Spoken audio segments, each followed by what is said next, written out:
Hey guys, I'm Lee from Lee Likes Music, the place to share, explore, and learn about rock music from Bandcamp. And in today's video, we're going to review Beck's newest album, which is called Colors. So that's coming up. What I love to do before I write an album review is to sit down and watch an interview with the artist in order to get sort of a glimpse into what the creative process was like. Maybe he or she shares a funny or interesting story, and that is sort of what happened when I looked at the interview that Saint Lowe did with Beck right before he released this album. By the way, Saint Lowe is an amazing interviewer. You should check out some of his interviews on Beats One. But anyways, what Beck shared in this video, or in this interview, was something about his father. He had many different artists in his family, but David Campbell stuck out because he wasn't really that proud of what he was doing, or at least he didn't talk that much about it. When I heard Beck talking about his father as this mysterious character, I started imagining him as this real-life Clark Kent.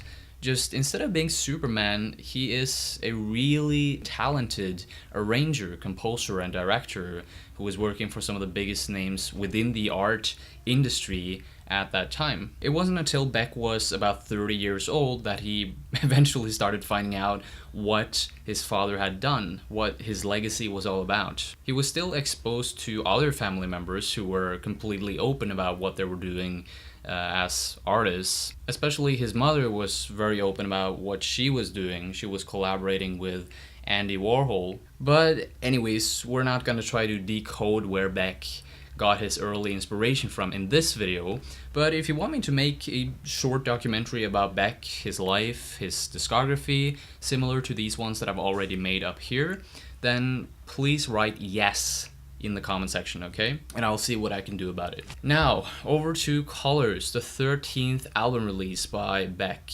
I want to be very point on and say that this album kind of disappointed me. I wouldn't say that it's a downer, but it still disappointed me in a way. Instead of creating an alternative version of folk, hip-hop, and rock music like he has done before, he now started diving into pop music. And there's nothing innately wrong about that. I love it when Beck is exploring new genres. The two initial tracks, Colors and Seventh Heaven, feel a bit lengthy. That is the first thing that I noticed. Both are stretching over the 4-minute mark.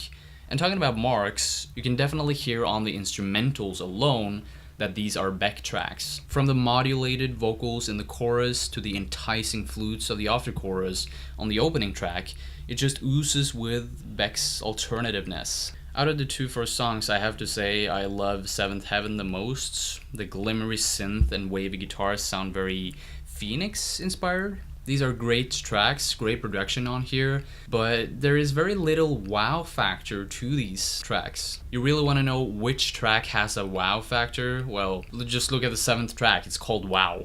Like, what more do you need? This is probably the most different and alternative song off the album, mainly because it is a trap hop song. But also because of the oddball atmosphere. You hear a roaring lion sample, La singing that could have been taken straight out of a Beach Boys or Waves song. Otherwise, it mainly consists of this lilting flute alongside Beck's signature lyricism that's very abstract, yet it carries a very simple message that's already being introduced in the title. You know, wow, life is wonderful. He's trying to help you see the beauty and wonder in the world. Now, if we take a look at the lyricism on this album, it resembles Beck's abstract and bizarre writing style, which he used a lot during previous albums, such as Guero, Midnight Vultures, and Odelay. Despite of their random, quirky surface, it seems like most of the songs on Colors still carry a meaning. Track number 4, for example, Dear Life, is a song about the fear of growing older. Or at least that is what I thought it was until I started looking more into it. On the Genius app, I read that it's a song about surrendering yourself to life. Dear life, I'm holding on.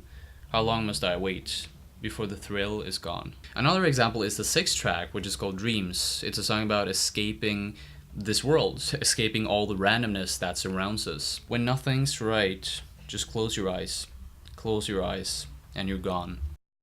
So overall, this is actually Beck's first take on pop music, and he's doing an amazing job. He is fusing pop together with psychedelia, hip hop, rock, and it is really interesting. But this modern, conformed way of writing songs is something that really doesn't fit him that well. It is something I think he needs to grow more into, because a lot of the songs here feel a bit flat. They're dynamically flat. There's not much to take from here. The melodies could have been a bit more catchier, and maybe it could have added a bit more of a authentic style to it. Although I think Beck is one of the most authentic artists out there, I still feel like he needs to grow a little bit when it comes to this exact genre. Now, one of the upsides again about this record is that it's so detailed. It's filled with a lot of details all the way through, which makes it really enticing to stay on for the ride. Both track number 3, I'm So Free, and track number 8, Up All Night, feature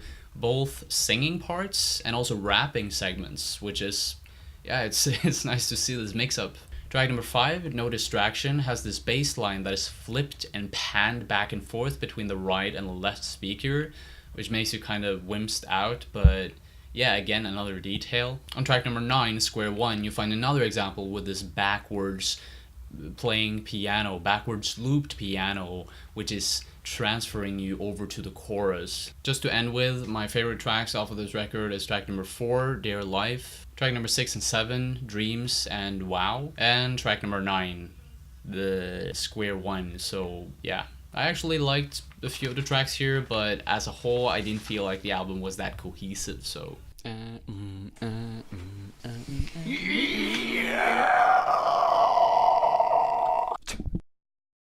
But that was it. Thank you so much for watching, guys. Let me know what you guys think about this album. If you like to share, explore, and learn about rock music from Bandcamp, then I highly suggest you click the red subscribe button below.